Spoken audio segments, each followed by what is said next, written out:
हाँ। हरे कृष्णा प्रभु जी। हरे कृष्णा। हरे कृष्णा माता जी। प्रभु जी, महाभारत का जो युद्ध हुआ था उसमें भीष्म पितामह को मारने में शिखंडी की क्या भूमिका थी, आज ये बताइए। असल में ये महाभारत के कथा के पहले की बात है। अच्छा। भीष्म पितामह तो आजीवन ब्रह्मचर्य का व्रत ले लिए थे। अच्छा। लेकिन व्यास की कृपा से अच्छा।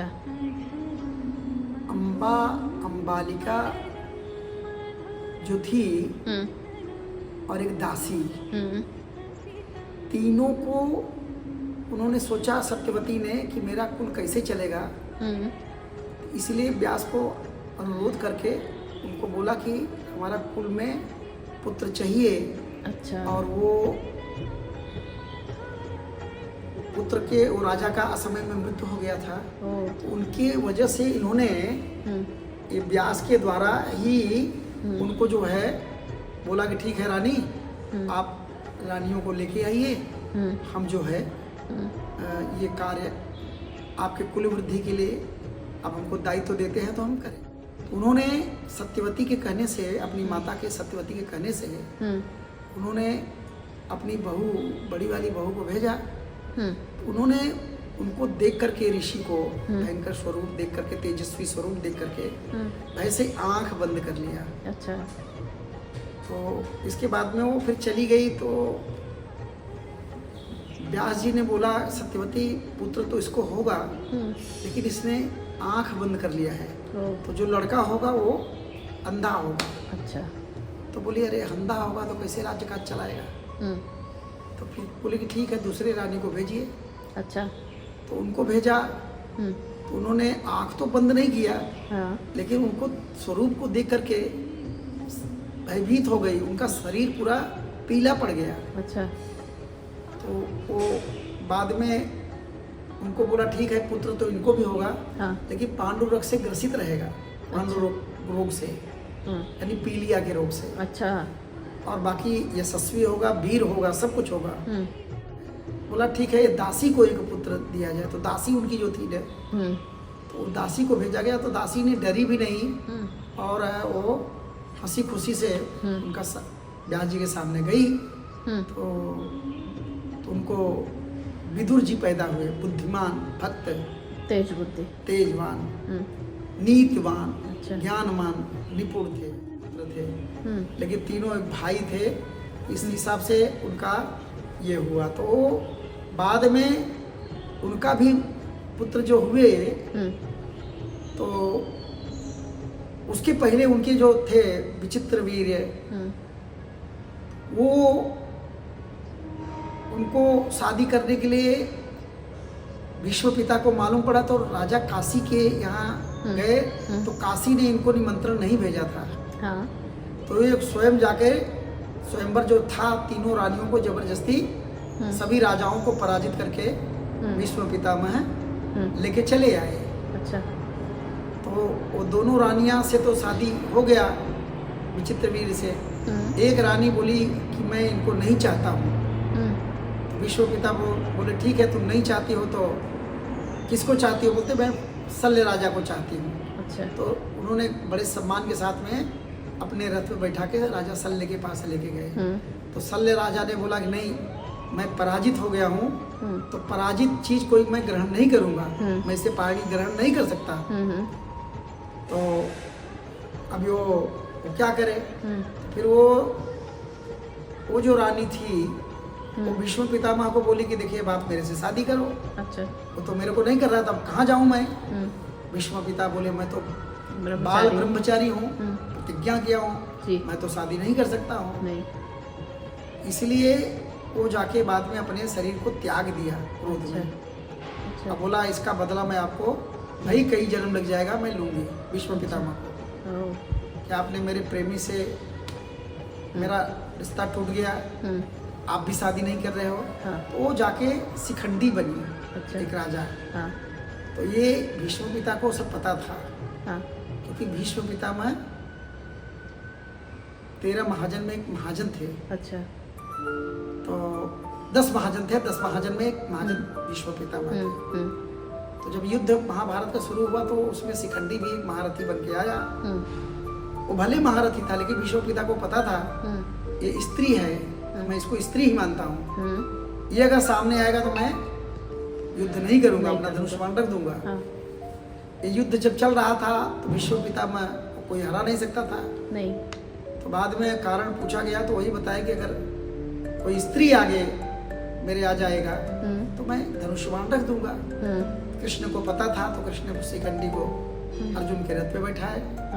तो भगवान की लीला से भीष्म पितामह धनुष बाण रख दिए, फिर अर्जुन ने उनका वध किया। अच्छा। तो ये कथा शिखंडी का था। अच्छा। तो कहने का मतलब ये है कि हमारे भारत में ऐसी सभ्यता थी, ऐसी संस्कृति थी कि स्त्रियों के ऊपर कोई हाथ नहीं उठाता था, उनको कभी कोई हानि नहीं पहुंचाता था।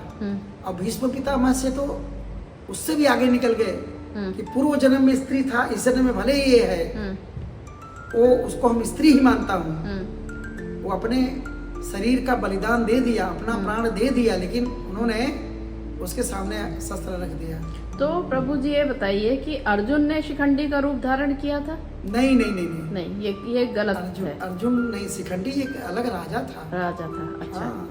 तो शिखंडी अर्जुन के रथ पे आया था। रथ पे आया था। हाँ। अच्छा। भीष्म पिता ने उसे शस्त्र रख दिया, उससे युद्ध नहीं किया। और उसके पीछे बाण चलाया भीष्म पिता ने, निहत्थे भीष्म पिता। तो प्रभु जी आज की इस कथा में हमने ये जाना कि महाभारत का जो युद्ध था उसमें शिखंडी की क्या भूमिका थी। ये बात सही है। एक बात और ध्यान रखना है, महाभारत कथा जो है, युद्ध इतना बड़ा युद्ध हुआ, एक्चुअली युद्ध में सब कुछ प्रमुख भूमिका में भगवान श्री कृष्ण थे। हाँ। जो युद्ध सारे शस्त्र अस्त्र चक्र सुदर्शन ने सबका वध किया है। हाँ। हाँ।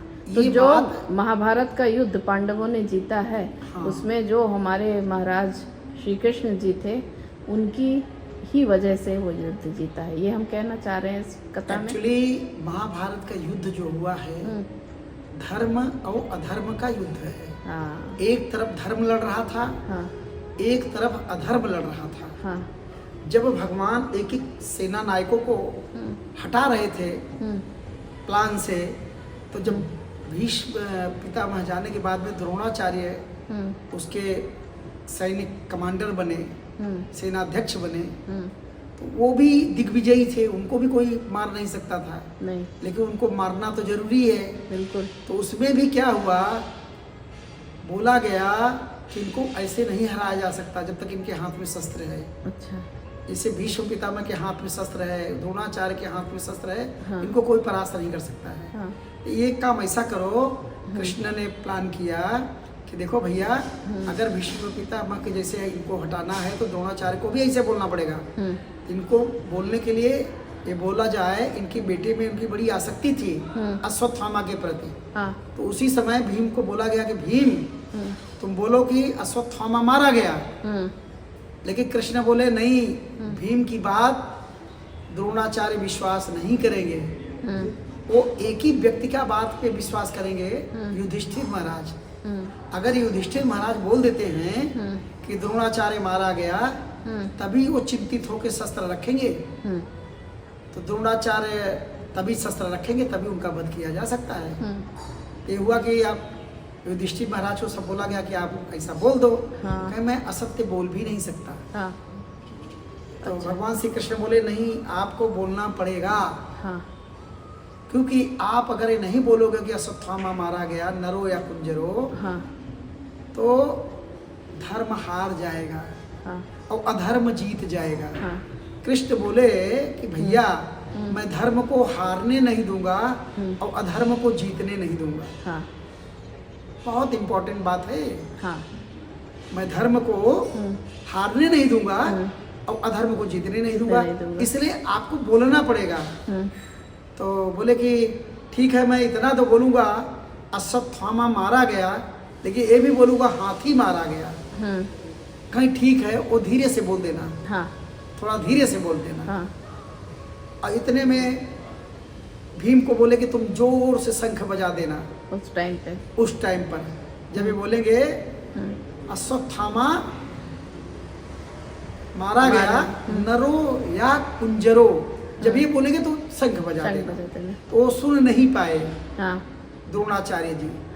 जब वो सुन नहीं पाए तो उन्होंने शस्त्र रख दिया और चिंतित हो गए, आंख बंद करके। उसी समय धृष्टद्युम्न ने उनका तलवार से सर अलग कर दिया। तो ये कृष्ण की इच्छा थी जी। कृष्ण ही बोले थे कि युधिष्ठिर महाराज आप अगर इतना नहीं बोलोगे तो धर्म हार जाएगा और मैं धर्म को हारने नहीं दूंगा और अधर्म को जीतने नहीं दूंगा। ये महाभारत युद्ध से हमको ये शिक्षा लेना चाहिए कि युद्ध जो हुआ है वो धर्म और अधर्म, अधर्म के बीच में हुआ है। ये दो कौरवों पांडवों का युद्ध नहीं था, ये धर्म और अधर्म का युद्ध, धर्म अधर्म का युद्ध था। अधर्म के साथ में सारी शक्तियां थी जी, लेकिन धर्म के साथ में भगवान थे, इसलिए युद्ध जीता गया जी। तो प्रभु जी इसी के साथ ये कथा हम अपनी खत्म करते हैं।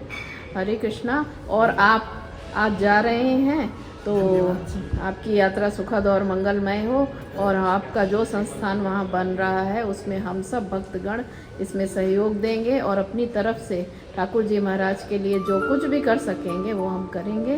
हरे कृष्णा। हरे कृष्णा कृष्णा कृष्णा हरे हरे, हरे राम राम राम हरे हरे। ये महामंत्र है कलियुग का। चैतन्य महाप्रभु बोले हैं ये मंत्र को जो हर समय जपो, हर समय जब आपका जिह्वा खाली हो भगवान का नाम करो, क्योंकि कलियुग में भगवान ने इसी में अपनी पूरी नाम में अपनी शक्ति